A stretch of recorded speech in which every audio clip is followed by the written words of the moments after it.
Good. And the next most important person in her life, besides her dad, her mom, Patricia Baltazar. Welcome, Patricia. So glad to see you. Great to be here. And of course, we can't go without a moment talking about the man, the myth, the legend, Mr. Barrie Shepley. Welcome, Barrie. How you doing, Johnny? Excited to be back with you. That's great. In a summary, Kira, what last couple of years you've had since you've been in this sport? Only about what 4 years now, although you've done it a little while longer. You currently are ranked 266 in the world through the ITU rankings, 62nd continentally, and in the junior continental area, 25th. You were 17th last year at the 2017 Salinas Camtri American Cup. You've had other numerous top 10 placings at Camtri events, all racing both as a junior, but also stepping up a grade, racing as an elite. Congratulations. You're also a double gold medalist at the Ontario Summer Games. And a few people may know you are going to be a freshman in September of 2020 at the University of San Francisco. How does all that sound? Good. Yeah. Yes. As I mentioned, we have the most important people that get these young people into the world safe and sound. And of course, they also do all of the wonderful driving. Again, Patricia, welcome. We're glad to have you here.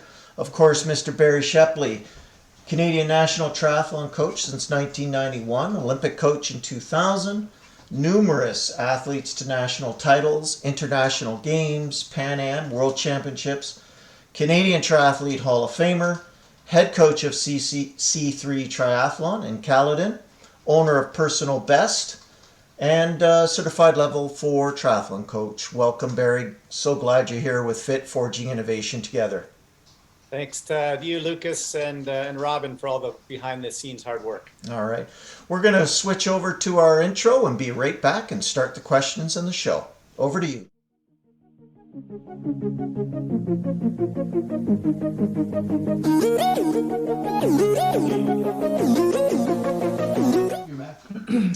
We are back with all of our viewers and back with Kira Gupta-Baltazar and her support team, Patricia Baltazar and Barrie Shepley. So, Kira, you had maybe a slightly different transfer into this sport, so to speak. Did you want to describe that to us? Because you didn't start off, yes, you started off doing a few triathlons for fun, but you didn't actually start off as a multi-sport athlete. You started off with a little bit of a specialty in your background. Do you want to describe that a little bit for us?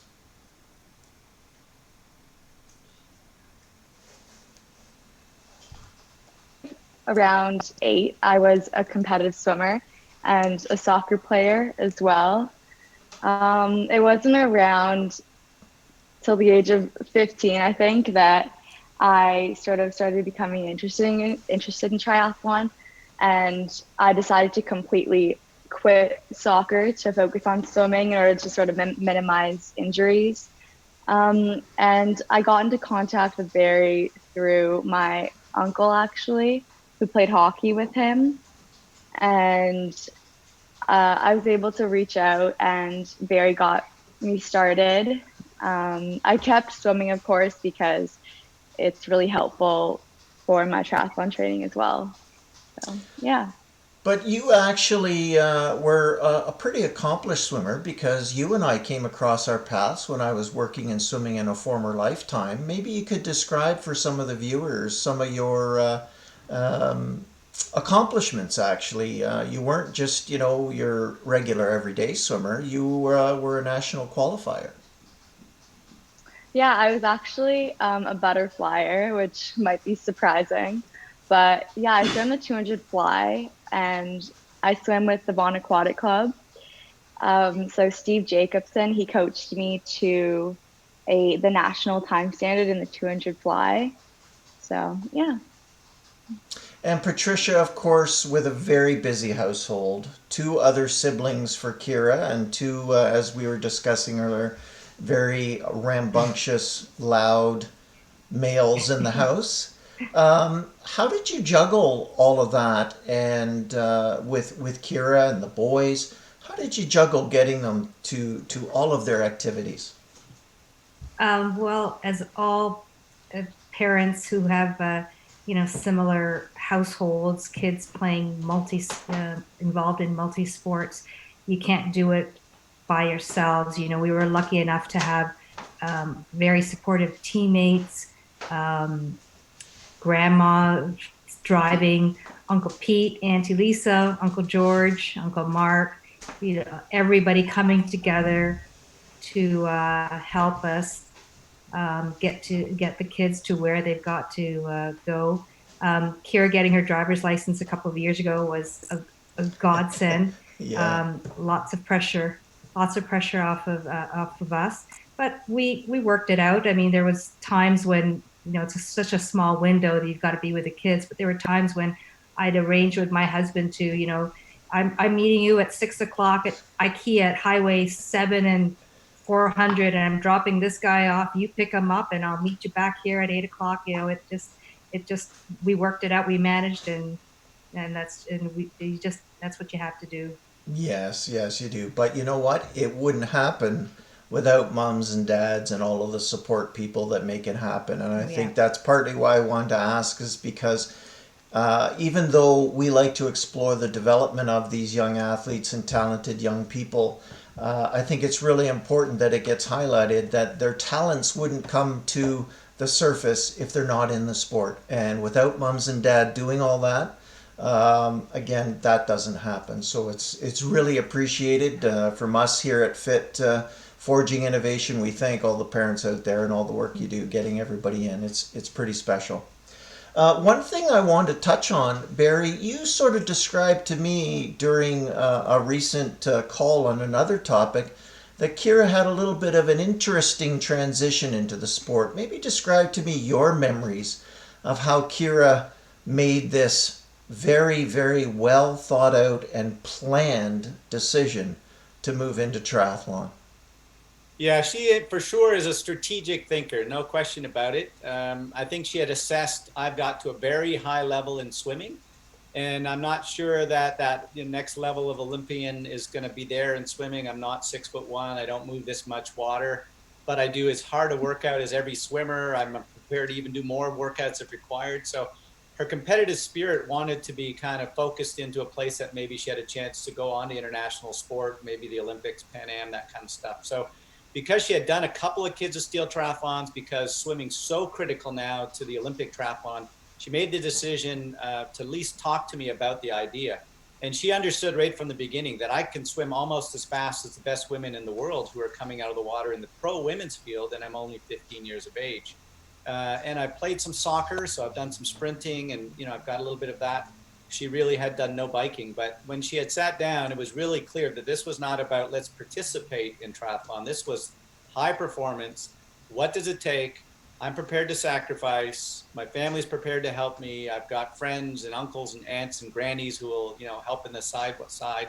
Can you and the club help me go the rest of the way? And so it was very clear I was talking to an elite athlete at 15, not somebody who is, well, maybe I'll play the piano and maybe I'll do these other things and come out to one practice. She was prepared to jump in immediately.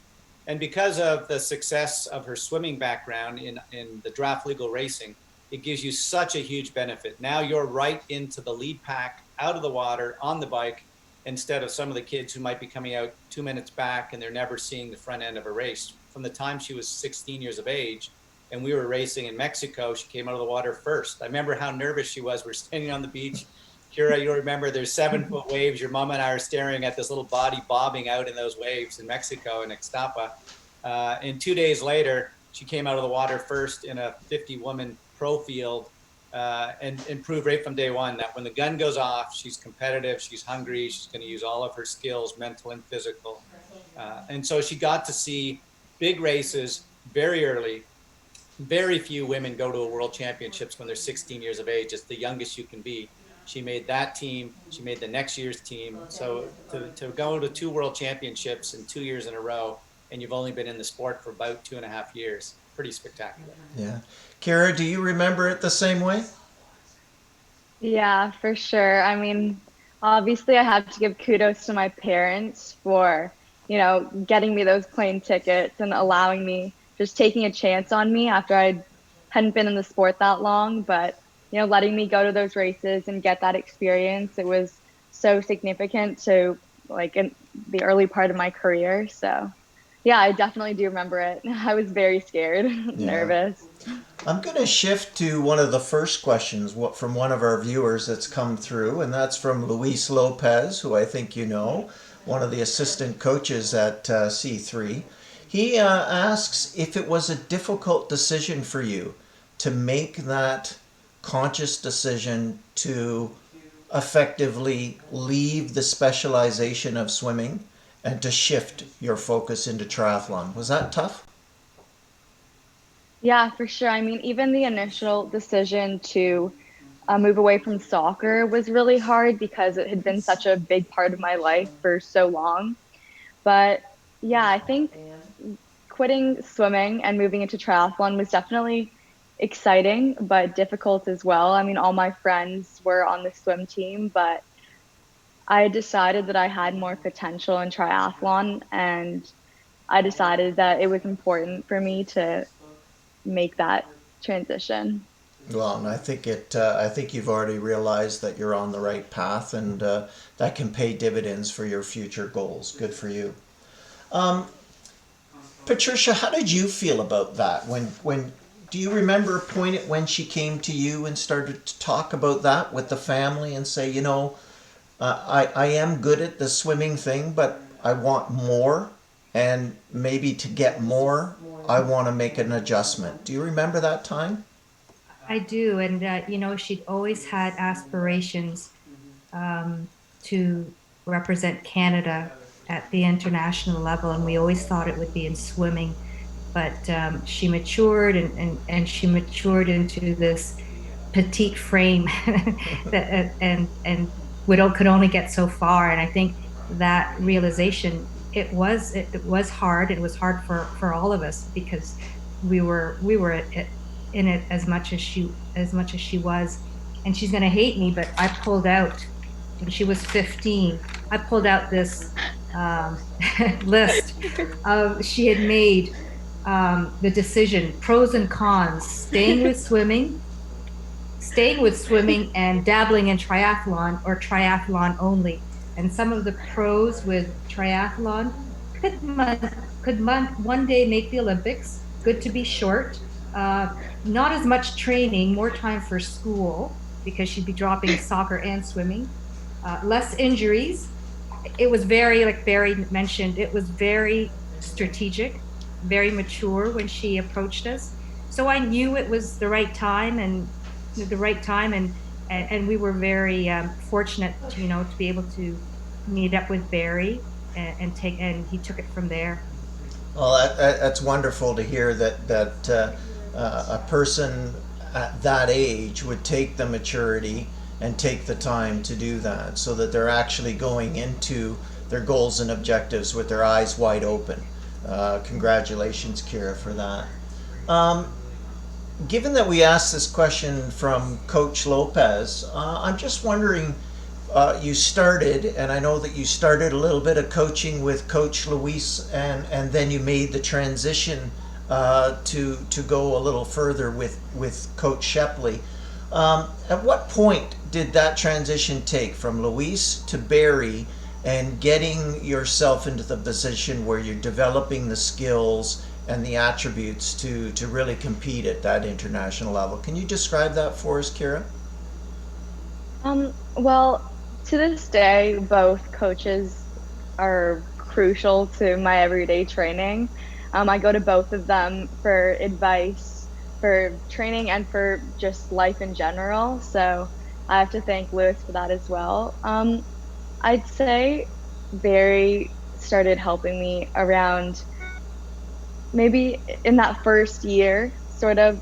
He saw, like, took me under his wing and sort of saw that I had potential. So yeah, and then I saw that his philosophies were like aligned with mine, and that I wanted to compete internationally.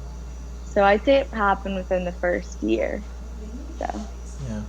Barry, you described that once Kira, sort of got through the first phase of training, but very quickly there must have been a decision amongst yourself, Luis, and Kira, and the family around not just the goals long term, but the goals, the competitive goals to arrive at or position yourself to get to the long term.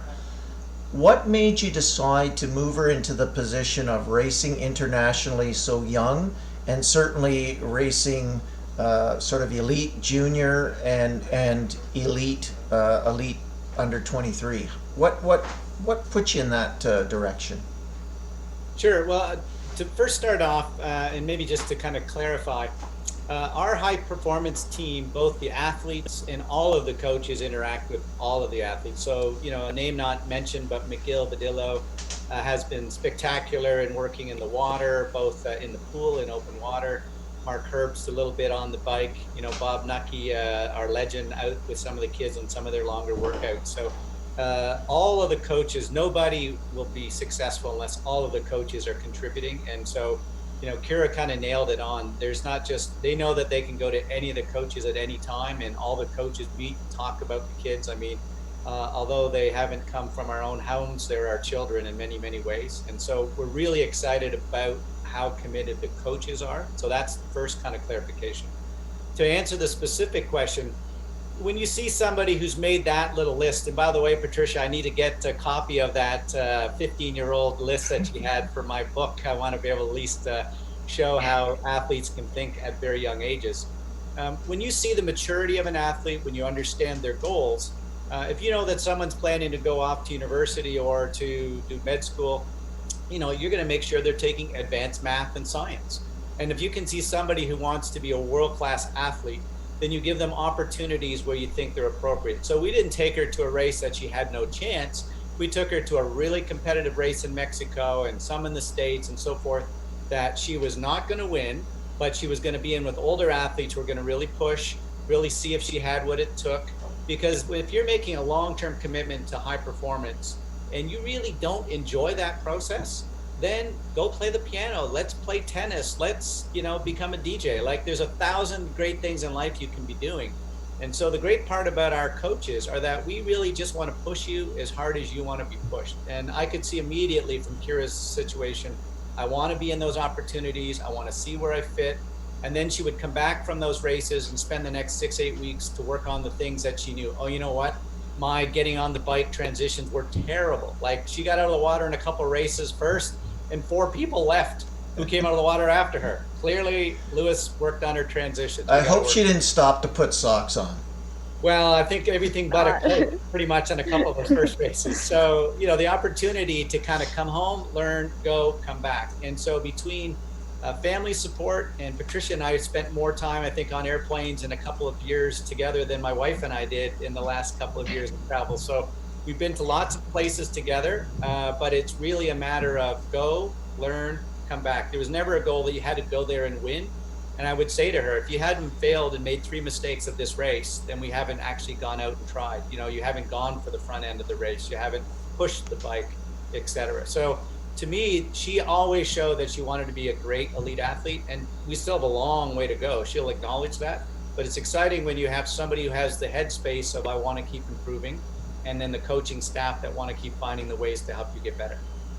Was there any particular technical or tactical elements that you had to maybe get her to accelerate on? Obviously, you had mentioned already that there was already an accelerated skill set in swimming.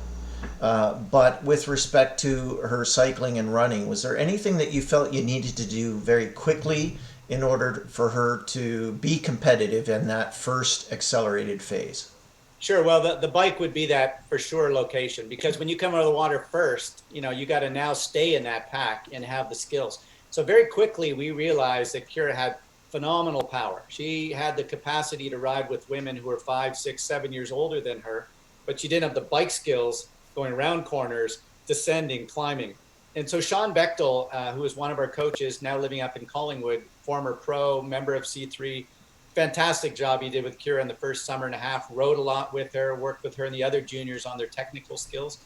and she accelerated. We realized that, you know what, if we can kind of keep you in that pack, you're right there to the end of the bike ride with 25, 27-year-old pros. And of course, they're going to run away from you. They've got 7 more years and 4 years of college running behind them.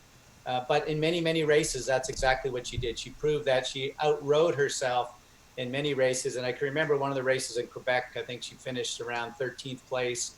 And that was the spot that got her to the World Junior Championships.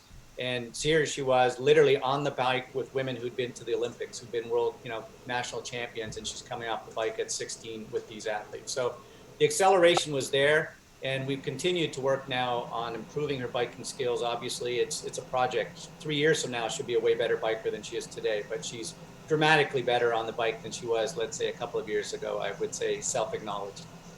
Kira, could you give us an idea of what your memories are? They're only a couple of years ago, but of those first few races that you went to internationally. Barrie had mentioned maybe a bit of nervousness the first race, but can you give us an idea or expand on what Barrie described with respect to building the confidence, obviously, with your swimming skill, but then trying to race in the pack with much older females that you're unsure of whether or not you do have the power to stay in the mix. Can you describe how you felt? Yeah, for sure. Originally, I was a bit hesitant to just throw myself into an elite race with all these older women. But, after the first couple, I sort of realized that every race is going to be different situations, and I might as well experience them at a young age in my career, and sort of see what I can do in them. And it taught me a lot, and I made a lot of mistakes, but after a while, I was kind of fixing those mistakes, and I could go back to training, like Barrie said, and work on those. Um, I'd say even to this day, those races have helped me for sure. Um, yeah, but I also was able to take those risks because of all the support I had behind me, like knowing my parents would be there for me, knowing my coaches would be there for me, even if I made those mistakes, and being able to like lean back on them after those races were really helpful as well. Would you characterize yourself as a risk taker? I'd say maybe not in everyday life. I'm not a risk taker, but definitely in races, I go right from the gun. I'm sprinting into the water. I'd say that I definitely take a lot of risks in races for sure. Had any crashes yet? Yes, a And couple. in races or in I've training? learned a lot, both. I learned a lot from those crashes, and a lot of the times I would just get back up, but sometimes it was the end of the day for me. So yeah. And Patricia, how did you feel as a mom? In swimming, certainly there can be accidents, and we don't want there to be accidents, but, you know, arms collide and butterfly sets, when their little heads bump into each other on backstroke sets, or they forget their stroke count, or they bang their heels, they're quite manageable other than maybe some overuse injuries. Soccer, we get some rough tackles every once in a while. Someone's got a little bit of a hairy eyeball for somebody and they get a little rough and those elbows start coming out. We see that. But again, it's not the same as seeing your daughter go down on the ground at 40 kilometers an hour. How did you feel and how did you manage when you saw that side of the sport? Oh, the one time she crashed, I wasn't with her at a race. She was with Barrie in North Carolina, and that was tough. I was watching it; it was being live streamed. That was difficult, not being with her. But because she had been involved with soccer, and I've seen some pretty bad soccer collisions. It could have been worse. Um, it's the inherent risk of the sport. She's learned from every one of her, handful of crashes. So the it's there's a silver lining there. I know she's learned, and got some good takeaways from it. So I hope she doesn't repeat, what got her to crash in the first place. So yeah. Well, that's good. It's nice to know that mom's got your back, even when she's a couple thousand miles away, watching it, and her first little baby goes down. But that's great. So my understanding now, as we mentioned earlier in the intro, is you are in the midst of finishing grade 12. And obviously, that means that through the course of this year, you've gone through the pressures and stress like any grade 12 athlete of what do I do next? And those very often culminate in choices between academic goals and athletic goals. I'm curious to know what things you had to consider, and if you were so strategic at 15, what strategies and what pros and cons lists did you develop looking at exiting grade 12 and starting September 2020? Did you consider the National Center in Victoria, Canadian schools, American schools to eventually arise at your decision? What did you go through strategically? Yeah, this whole sort of process started in back in grade 10, I think even. I started looking at different schools and sort of weighing my options. And then in grade 11, I obviously took the ACT and all the tests that go along with applying to an American school. I'd always sort of, in the back of my mind, thought I would go to an American school just because the athletics and academics were balanced in such a way that I could do both at a high level.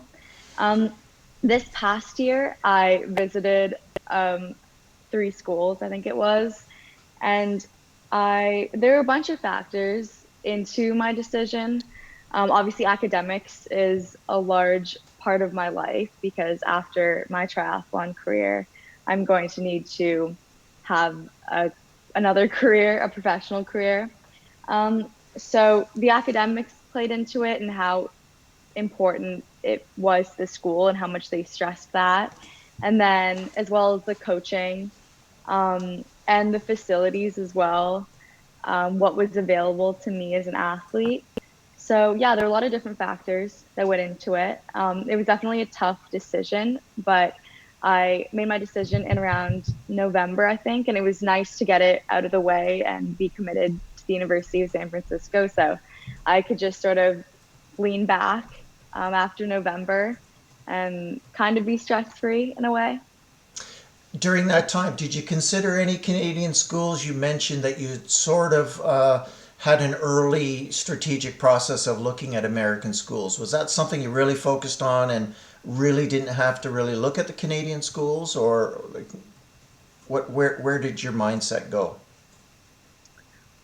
We weren't really looking into any Canadian schools. No. Okay.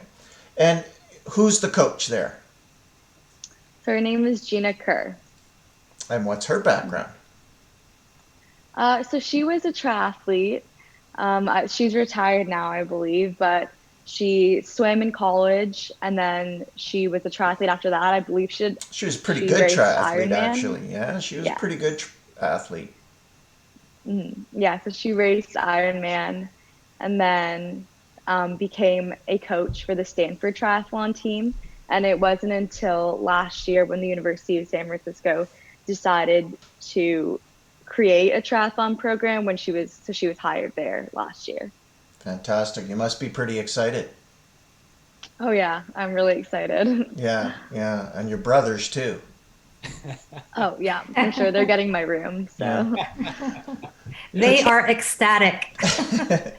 Patricia, for you and your significant other, your husband, obvious combination of the pros and cons of various academic institutions and how they're going to live, and how you feel about it and how you're managing. As I said, as she mentioned, it was around grade 10, I think we realized, I think back of our minds that she'd be going to the US for school. Knowing that she's traveled so much to so many various places the last couple of years has given us some peace of mind. Knowing, just giving her confidence that she can travel, by herself. She's very comfortable with the airports and getting to where she needs to get to. Has given us peace of mind. Weighing where she was going to end up in the fall. That was another thing. At least we thought San Francisco. It's a great city. We've been there before, and I know she'll have a lot of visitors checking up on her. It's kind of hilly there including too, us. Kira?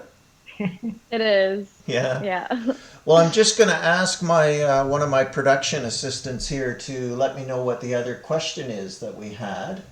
What is question number 2, young Robin? Did you ever dream of having the success you have in triathlon when you first joined the sport? Did you get that? Yes, I did. Um, I think I always imagined myself racing on the world stage eventually. When I first got into the sport a couple of years ago, I obviously didn't think that I would have the success that I did so early on, I guess. But um, Barry sort of helped me. He created those opportunities for me to be at those races. So, yeah, I mean, obviously, this early on, I wasn't expecting to race in 2 world champs, but I'd say that I've always had big dreams and big goals. So, yeah. Fantastic. Um, what attracted you to San Francisco compared to the some of the other schools in terms of uh, meeting the coach, meeting her philosophy? And I sort of direct that question sort of to both Barry and yourself, Kira, in terms of what made it a more comfortable, logical decision to go that route. And I'll defer to you first, Kira, and then to Barry. Okay. Yeah, for sure. When I visited San Francisco, it was the last school that I visited out of the three. And instantly I connected with the coach. I mean, our philosophies were aligned, and she wants to do some big things in the NCAA, which I'm excited about. And also just meeting a couple of girls on the team. Obviously the team was very small, but it was a really good environment, and that's always been such an important thing for me wherever I am, whether it's like school or training. Um, for it to be welcoming and the people to be friendly. So after meeting those girls and talking to them, um, I definitely realized that that was the place that I wanted to be. And also hearing about the other incoming freshmen that they were recruiting, that also got me excited as well. So that's what helped me make my final decision. Fantastic. And Barry, how do you feel about it in terms of the transition and the continued development of the athlete? Certainly in different types of sports, we've seen the NC2A system operate with a little bit of a sense of ownership over athletes, not necessarily always giving them a lot of flexibility in the decisions they make, especially if they have international aspirations. It's NC2A decision making first and foremost, and international second. Describe to us what your discussions and philosophy has been in working with the coach there. Well, there's a couple of things. First off, Kira's being very humble. The three best programs essentially in North America all invited her, all gave her an offer. So, including the school that has won the last three NCAA championships in Phoenix. So she had the opportunity of the three best schools essentially for women's triathlon in America. To viewers who are just getting started with the sport or haven't really followed this before, there aren't men's scholarships, but there are women's scholarships. So there is not a better time in the history of triathlon to be a 15, 16, 17-year-old woman coming up thinking about what might I do because here's this program that 3 years ago there were 10 schools. Now there's 30. In 2 years there'll be 50 schools offering scholarships. So the opportunity for young women to go do multi-sport is just growing at an exponential rate. So we first off, and a lot of accolades have to go to Uncle Pete, who did some road trips with Kira, see some of the schools along with Mom. And he was one of those big thinkers of be creative, ask the questions, pros and cons. So shout out to Uncle Pete. I kind of narrowed down the 3 or 4 schools that I thought I would be comfortable with her going there. And I asked the question, like, if you want to be great, this doesn't end in a year from now or even 4 years from now. That's got to be an important transition to being Kira the Olympian. What happens in the next 4 years will dictate whether or not you're still even in the running to be an Olympian or whether you're out of sport completely. And you and I have seen many go down on scholarships, come back a year later, done with sport, had these dreams like we're talking right now, and they're gone. So one of the beauties of triathlon compared to every virtually other scholarship sport, with the exception of golf, I can't believe they give you a scholarship to go and hit a little white ball around. I wish I had had that scholarship. Barrie, there's scholarships for I know everything. everything. But in triathlon's case, I don't think there could be a better sport, because literally the NCAA championships are in November. So you leave, your home turf in sometime in August. You're pretty fit. You've been training with your mates. Maybe you've done some big races, nationals, whatever. And you head off, and in a matter of 8 weeks, you've done 3 races, maybe 4 at the NCAA level, and you're now done the season officially before Christmas. Like when Thanksgiving in the US is done, you're done racing. So now a smart coach and a smart athlete can use that next 4.5 months to be a great student, but more importantly, to develop all of those skills that you need some time in the pool, on the bike, in the weight room, on your run form, so that when she's done at the end of April, we can move right in transition right into outdoor racing back in the domestic season back in Canada and wherever we're racing around the world. So one of the questions I had in my conversations with Gina was whether or not she could see this being, do I own this person? I'm trying to win at any cost, and I don't really care what happens to them after the 4th year. Or do I take great pride in the fact that I played a big role along with Lewis and McGill and Barrie and the other coaches in Kira's life, that, she'll be an awesome athlete at 22 or 23, a degree under her belt. And now we can look at a year or 2 of going, full on, maybe at the Olympic level before going back and doing a PhD or whatever she may do, down the road. So she had the best schools going after her. She made strategic decisions. She's at a school that I have complete confidence. Like, Gina has recruited the best athletes in the world, is Kira's classmates coming in. These are like not just kind of like, the 13th and 14th and 15th. Basically, the 3 or 4 best athletes that every school would have wished they had are showing up in San Francisco. So I know that the program in Phoenix, ASU, are going to be looking nervously at, oh my God, we've just dominated for 3 seasons, and the best rookies in America and Canada and New Zealand are all now showing up in San Francisco. So I'm really excited for what Gina's doing, for the energy that young program's going to have, and for Kira to right off the bat, just like she did as a junior athlete, to be able to step into NCAA racing and not just think, well, I hope I make the team and I hope I can sort of be 25th. There's no reason that she can't be looking to help the team win the NCAA championships in that first year, and to be an individual factor right from the beginning. It's in Canada, some of the Canadian schools, McGill, Queens, there's a few others on the table, Western. They've announced that everyone should be going back in August, so August 10th would be the move-in date. They're obviously going to have several aspects. We'll be doing some classes online and then some in person, but I'm just excited to get down there and start training. Of course, very, very exciting time in your life. I'm just going to reach out to all of our viewers. If you've got questions. Oh, we have one? How about it? Let's hear it. There's also one more from Louise. Okay. Another question from Luis Lopez. I was going to read a different one. Okay. For Patricia, Kira's mom, is it easier to support Kira as a swimmer or as a triathlete? Ooh.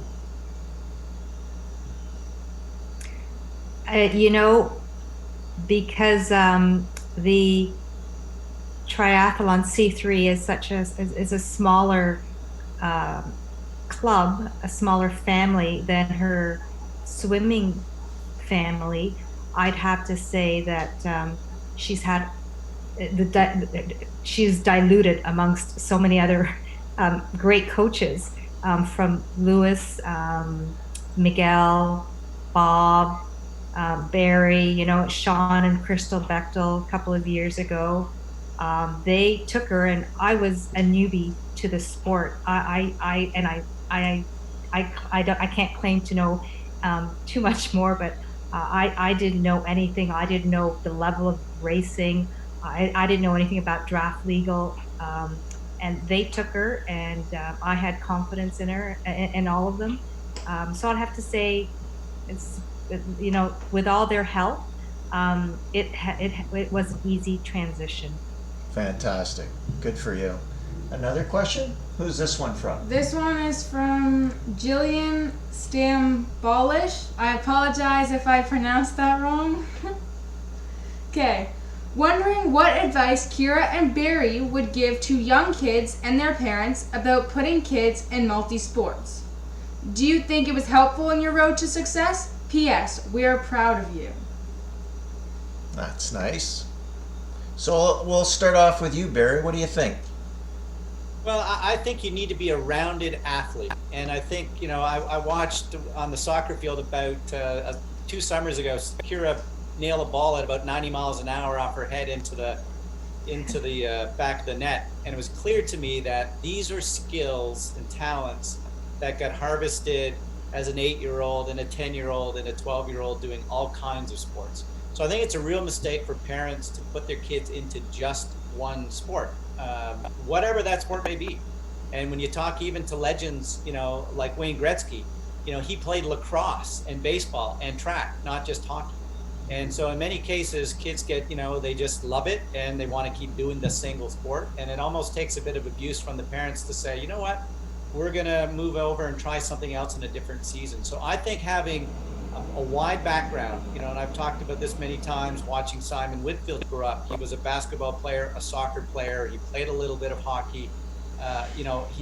Track wanted him all the time, but he was able to do all of those sports. And his parents didn't let him kind of specialize in triathlon till he was 15, which ironically is about the age that Kira started to specialize in the triathlon. So I think that having little blocks of time with exposures to other sports, and I think some of the great coaches out there let their kids play volleyball if they want to play.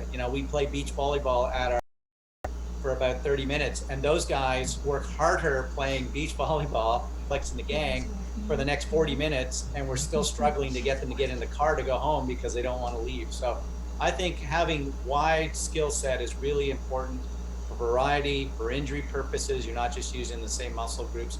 And at a certain point, you're going to need one of those skills. You're going to have to know how to move your body in a certain way. And if you learned that in volleyball or soccer or gymnastics, you're going to be able to transfer that into the water or on the bicycle, whatever that might be. Yeah, I really appreciate, and I think it's great that you're letting people know that, Barrie, because certainly even in my limited experience with triathlon, I think that even developmentally in triathlon, I feel that there are periods of time when athletes have to go through what I'll call a skill spike, so to speak, where they really actually have to focus for 3 to 4 months on a little bit of overemphasis on one particular discipline. And so that creates a broader sense of balance rather than it's not just balance every single week. It's actually balancing things year to year, every 4 years. And it is important to keep all of those skills developing at an appropriate rate. So it's great to hear you say that. We've got a question from someone called Barrie Shepley. So we're going to... That's never good. Yeah. All right, Robin, we're ready. Okay, this one is for Kira. Where do you see yourself in 5 years? Hopefully I'll have graduated with a Bachelor of Science by then. I'm not 100% sure about what I'll be doing after university. Obviously, I hope that I'll still be in the sport training. to be graduated. You're planning to be graduated. You have done an awful lot in a very few short years, and then all of a sudden, you go to sort of an annual training camp with your team, and then all of a sudden, we end up in a COVID-19 environment, and it really turns everything upside down for people.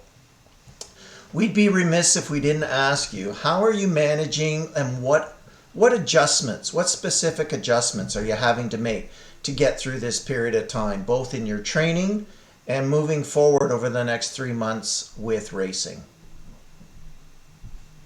I mean, obviously it's been hard, but we've been able to make do. One big adjustment is not being able to train with my team. I really like the training environment with C3 and all my teammates. So training alone just in my house or around the house has been hard, but it's also been good being able to motivate myself and learning those skills. Also, I guess online school has made me schedule my time better so that I'm able to fit everything into a day because I don't have a set schedule. So that's been good. Obviously, it's been really important for me as an athlete to sort of keep my mental health good with no real big races coming up, just sort of keeping myself inspired and reminding myself what those long-term goals are have been good. Yeah. Are you including your brothers in your training?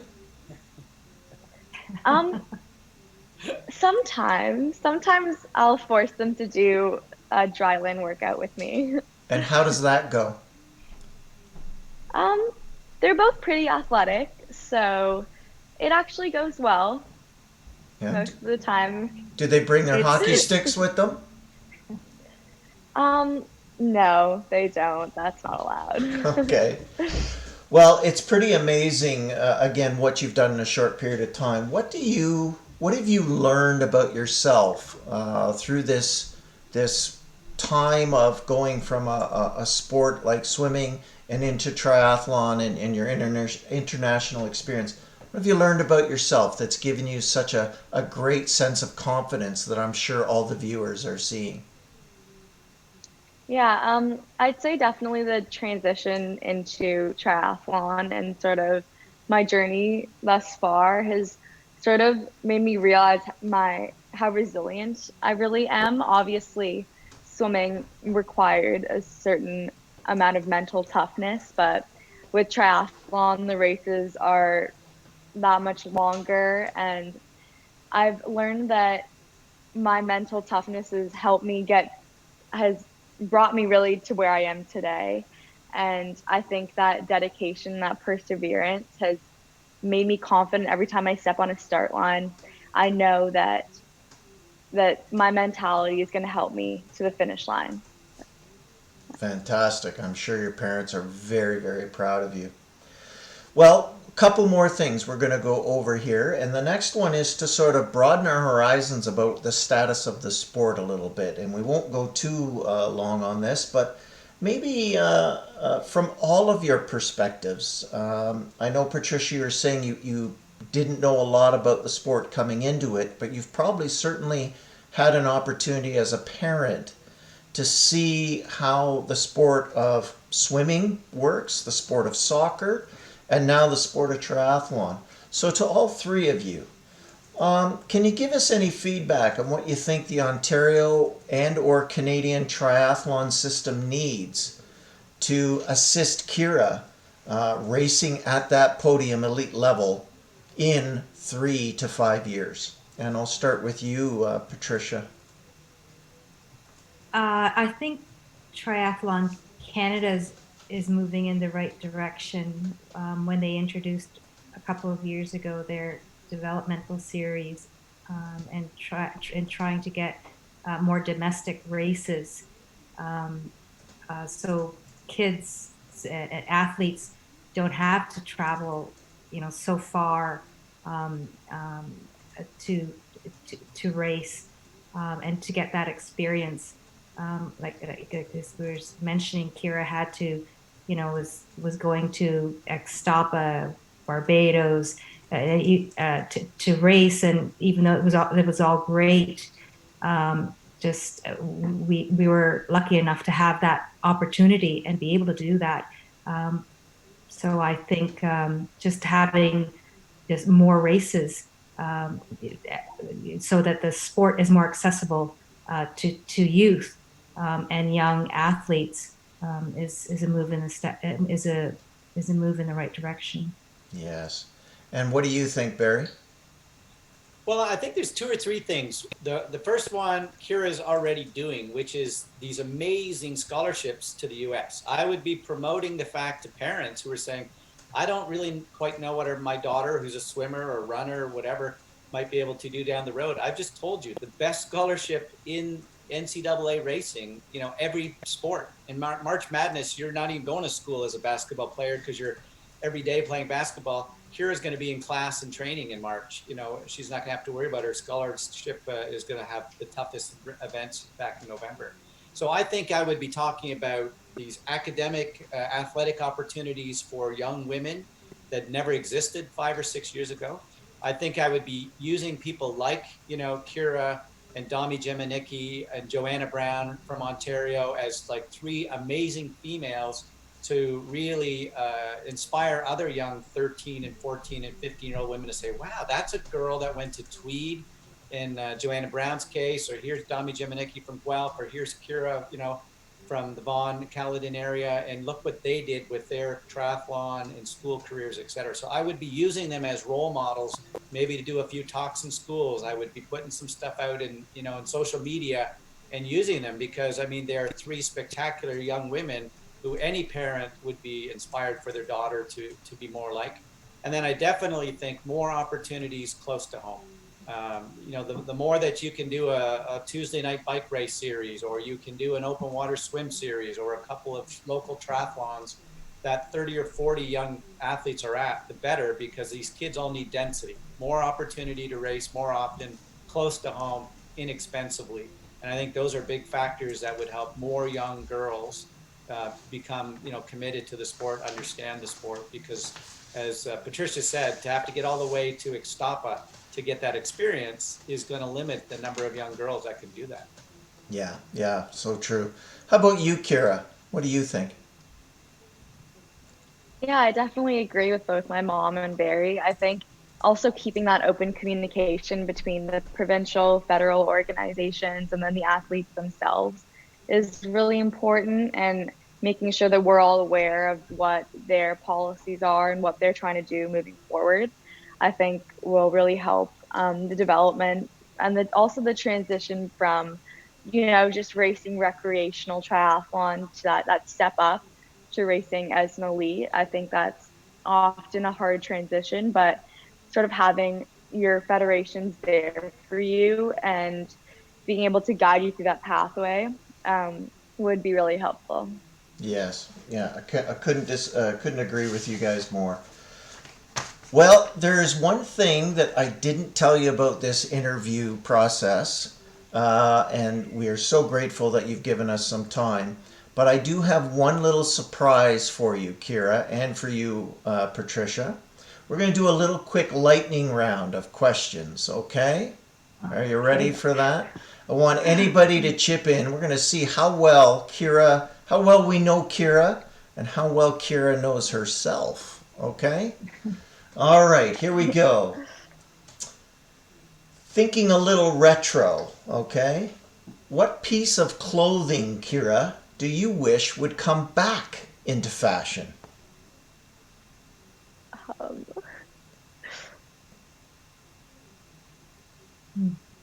Headbands? Leg warmers? I don't see Kira as a leg warmer. No? Okay, we'll pass on that one. Okay. Favorite school subject? History. Oh, history, okay. Okay, make a choice. This is from my 14-year-old that helped me with this one because, I'm an old guy. You have to make a choice. One of the three. Okay.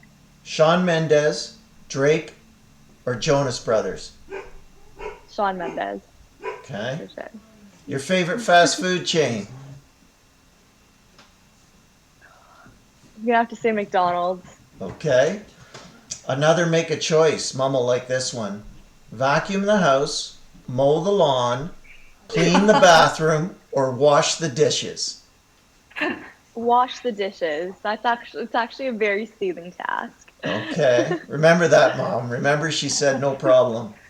Your favorite sports hero?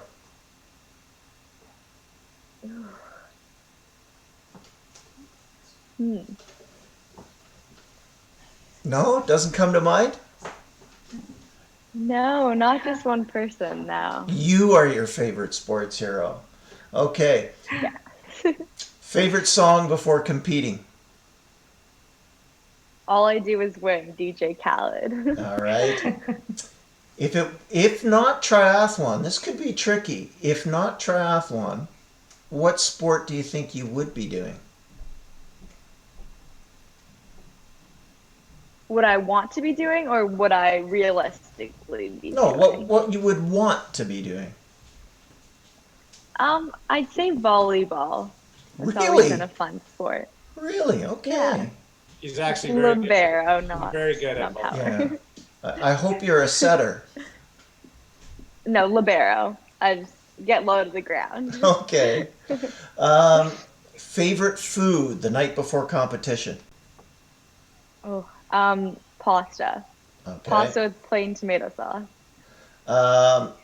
So far, with all of the traveling you've done, your favorite place to compete? Barbados. Okay. Another make a choice. You ready? Chips, chocolate, or ice cream? Ice cream. All right. Oh, and I already know the answer to this one. Drives me bananas with all the girls. Favorite brand of swimsuit? Jolene. Of course. A little bird told me that I think you got a new bike. So I'm just going to ask you, bike, Boy. mechanical or Di2? Di2. Wow, okay. One piece of running equipment every time you just absolutely can't go without. A hair elastic. Hair elastic, okay. And in the sport of triathlon, your favorite discipline? The swim. Is it? All right, great, fantastic. Well, thank you very much, guys. I can't tell you how much it's been. Oh, yes, I know, I'm getting to it. I'm being told how to run the show now, Barrie, by a 14-year-old. This is, you give them a little bit I'm of a. surprised it's taken this long for it to happen. Yeah, you give them a little bit of authority, and they take over the whole show. Have you checked your contract? You may not be back next week. I wouldn't be surprised. Yeah. Anyways, it has been thoroughly fantastic to see you again, Kira, Patricia. Lovely to meet you. Such a not only a talented young lady physically, but a very strong, confident young lady that absolutely you can be an ambassador and a role model to many, many young female athletes out there. I think it's great. So we're really glad that you're here. And before you go, we are going to, I know that C3 has a very, very big announcement they've been working on. So I am going to throw a promotional ad over to the producer, Lucas, and ask Barrie to speak to that very quickly. So over to you, Lucas. Run the promotion.